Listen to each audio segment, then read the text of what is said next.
In 2014, psychologists at the University of Virginia designed an experiment that accidentally exposed a massive glitch in human psychology.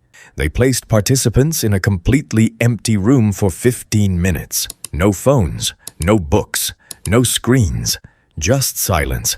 But they gave them one option, a button that would deliver a harsh physical jolt. The hypothesis was simple. No human would willingly subject themselves to physical discomfort just to avoid being bored. They were wrong. 67% of men and 25% of women actively chose to trigger the button. Some pressed it multiple times. They preferred physical discomfort over sitting alone with their own thoughts. You might think you are immune to this. You would never press that button. But look at your daily routine. When you wake up, a podcast goes on. When you commute, music plays. When you sit down to work, there is a video running in the background. When you finally go to sleep, the television is left running. You tell yourself you are just multitasking. You tell yourself you just like the background noise.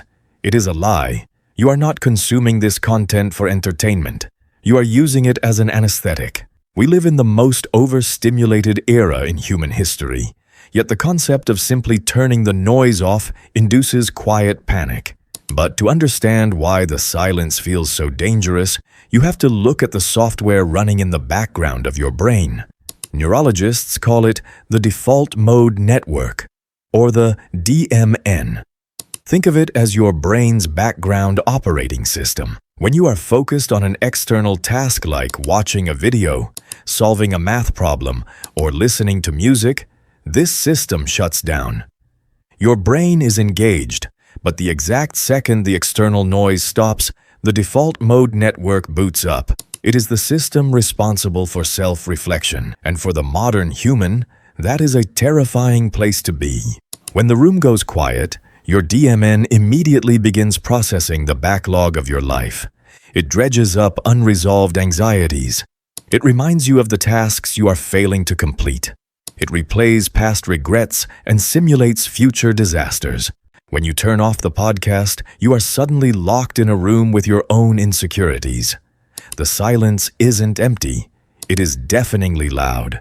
And just like the participants in the experiment, you will do anything, including destroying your own attention span with infinite scrolling, just to drown it out. This is a psychological vulnerability. By constantly running away from the default mode network, you never allow your brain to actually process anything. You are just hitting snooze on your own anxiety. To fix the glitch, you must build a tolerance to your own mind. You don't need to meditate on a mountain. You just need to microdose solitude. Start driving without the radio. Drink your coffee without opening an app. Let the anxiety surface. Let the default mode network run its diagnostic. It will be uncomfortable at first. Your brain will beg for a distraction. Ignore it. The people who control their attention are the ones who are no longer afraid of what happens when the screens go dark. Silence is not an attack. It is just a mirror. And until you are brave enough to look into it, you will spend the rest of your life running from a reflection you can never escape. And if you really want to master human psychology, subscribe to The Paradox Explains. We bring quality, not quantity.